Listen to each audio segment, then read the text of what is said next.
Hello, everyone, and happy Tuesday. We're moving along pretty well here. So, your assignment for today is going to cover pharmacokinetics. And so, I'm going to add a PowerPoint that is going to be chapter 2 into your lecture folder that you will review. And I will let you know by the end of the video just what slides you're going to need to review. That will be covered in the lecture I'm doing now, and then for you to be able to complete your daily assignment for today, Tuesday. So, chapter 2 is basically pharmacology of drugs, but we're going to start focusing on right about slide 8 is where you're going to start. So this talks about the mechanisms of drug action. So you have agonists, which is a drug that triggers the same cellular response as an endogenous chemical messenger. So it enhances the natural reaction to the messenger or the drug. Okay, antagonist is a drug that blocks the action of the endogenous chemical messenger, and it inhibits the natural reaction of the body to the messenger. So antagonists are basically blocking whatever it is in the body that we're trying to block. So for example, if we're trying to block acetylcholine, which is a neurotransmitter in our brain, then we would use an agonist. So, pharmacokinetics, the definition is the study of activity of a drug within the body over a period of time. It involves a series of processes that will produce specific events. So you may hear pharmacists and other healthcare providers with the term PK, which is abbreviation for pharmacokinetics. ADME, which is actually on your SIG code list, you should know what that stands for, is used in pharmacokinetics. It stands for absorption, distribution, metabolism, and excretion. So it's basically the entire process of how a drug is taken and how it's maneuvered through the body. So you take the drug, it is absorbed, it's distributed through your body through the bloodstream, it's metabolized in the liver, and then eventually it's excreted out through the kidneys.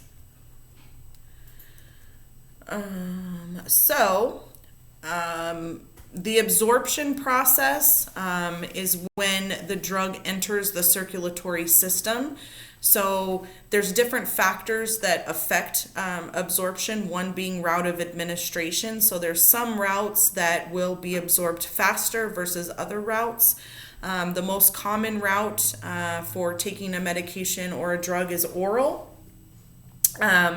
Intravenous and intra-arterial administration do not require time for absorption, and that's because the drug is administered or introduced directly into the bloodstream. Solubility. So oral medications must disintegrate, then release the drug into the GI tract for dissolution. So again, we have to, when we take something orally, we have to think about the time that it's going to take to process from when we take it and it gets into our stomach and is passed through into the GI tract. Once it's passed into the GI tract, that's when the drug is broken down and actually absorbed into the bloodstream. So that's why it takes longer for an oral medication to start exerting its effects versus if you're taking something intravenously. Absorption occurs in the small intestine. The faster the rate of gastric emptying, which means the faster that your stomach empties into the intestines, the more rapid absorption of the drug that you're going to get. So absorption of certain drugs depends on foods. Some drugs are absorbed better when the stomach is empty, so without food, and others are better absorbed with food. So as a pharmacy technician, you can help these patients know whether they're supposed to take with or without food by placing the appropriate auxiliary labels on the drugs that require special attention to whether they are supposed to take with food or without food.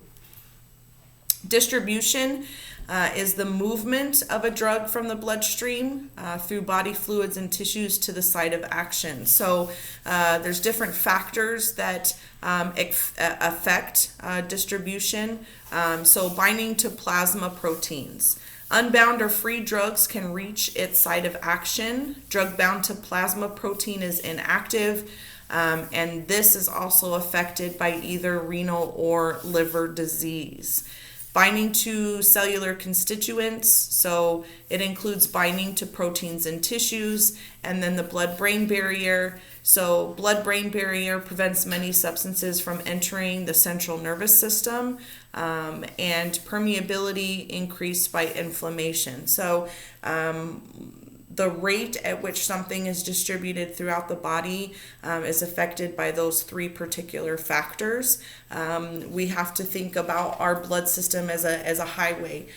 When our drugs are absorbed in our GI tract, or even if the medication is administered via IV, it travels through the bloodstream throughout our entire body.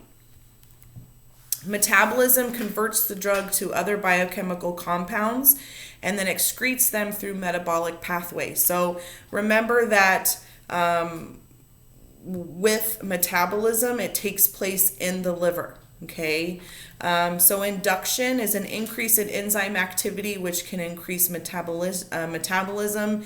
Inhibition is a reduction in enzyme activity, which can decrease metabolism. So again, if our bodies are healthy and our liver is healthy, then our metabolism of the drug should be right on target. But patients that have any additional underlying health conditions, have liver disease, have kidney disease, the rate at which their body metabolizes and excretes the drug can be different. So that's why it's important for physicians and pharmacists to know if there is any underlying health conditions, because a normal person would excrete a certain drug in a certain amount of time. If the kidneys are not functioning properly, they can take longer to excrete the drug, and if we continue dosing as a healthy patient with healthy kidneys, we can actually overdose or build up toxic levels for these patients.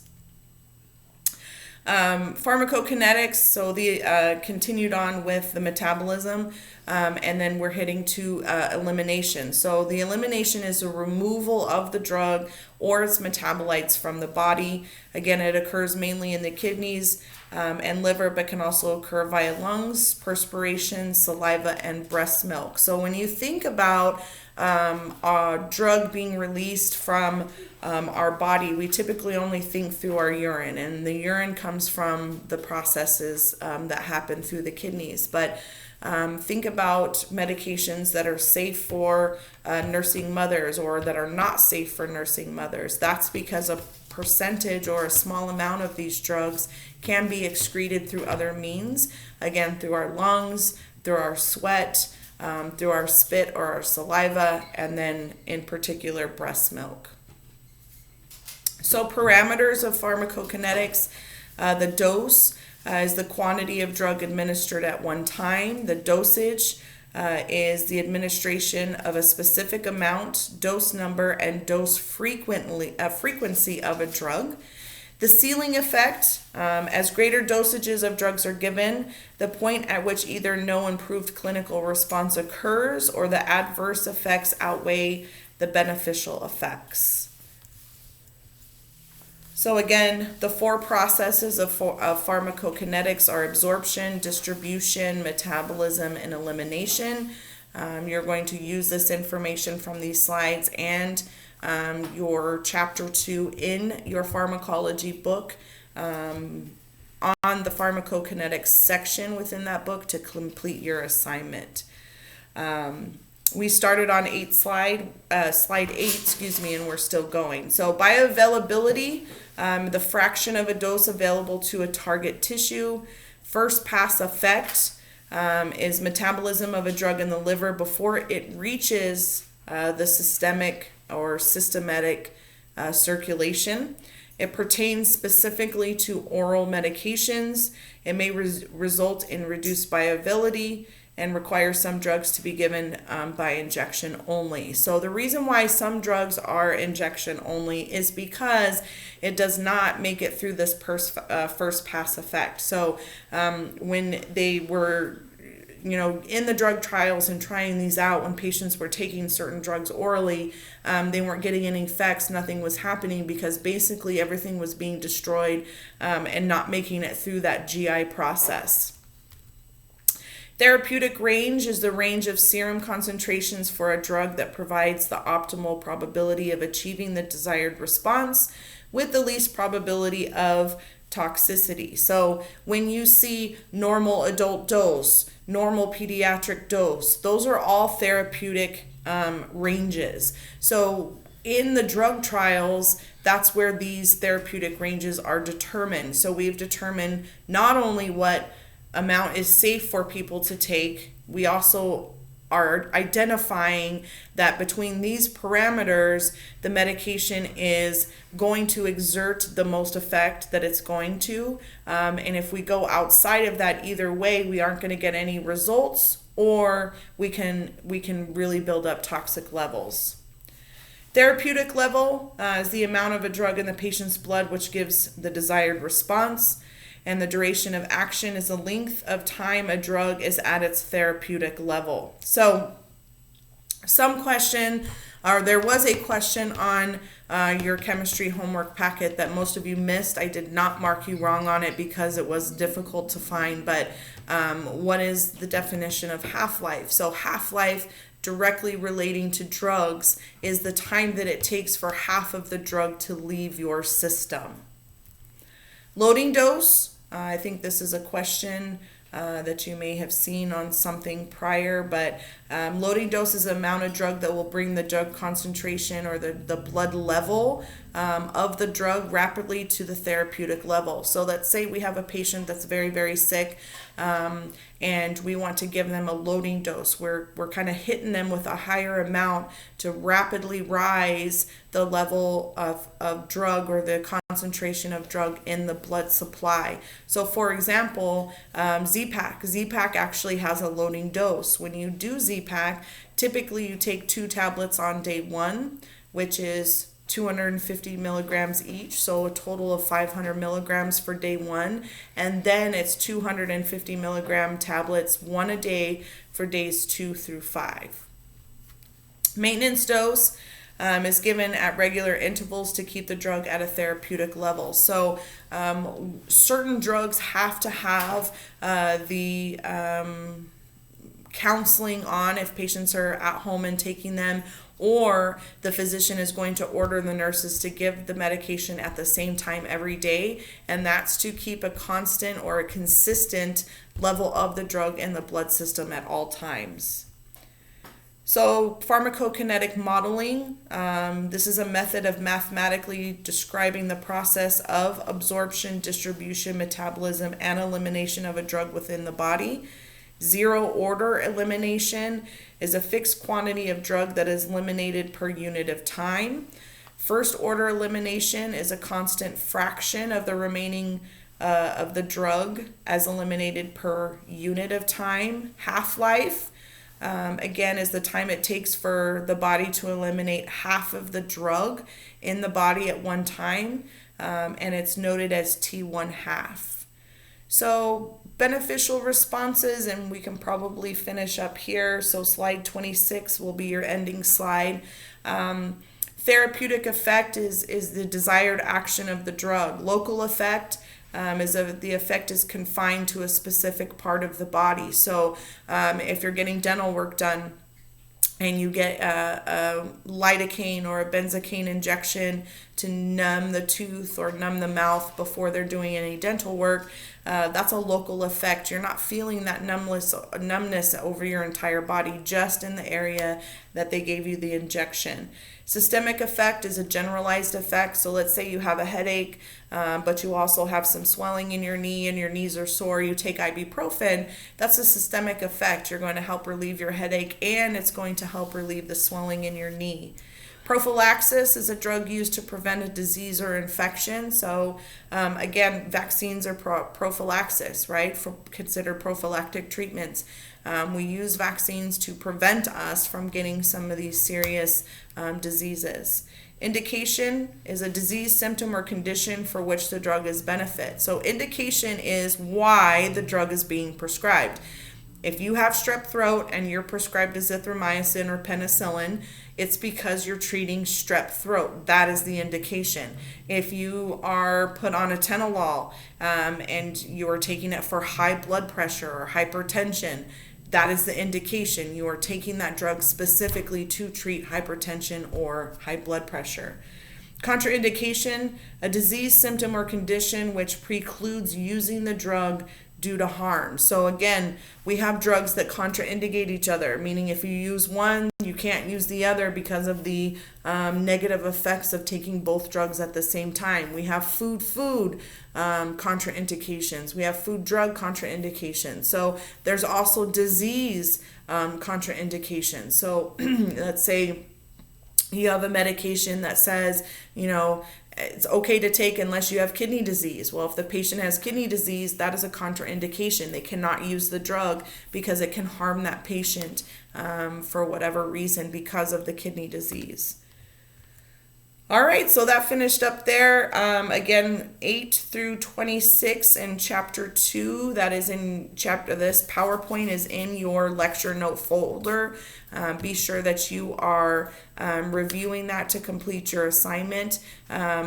Just a quick tip here or information to let you know, those of you that are my seniors, that if you're going to be heading out, they are not having anyone schedule PTCB exams right now because the testing centers are closed.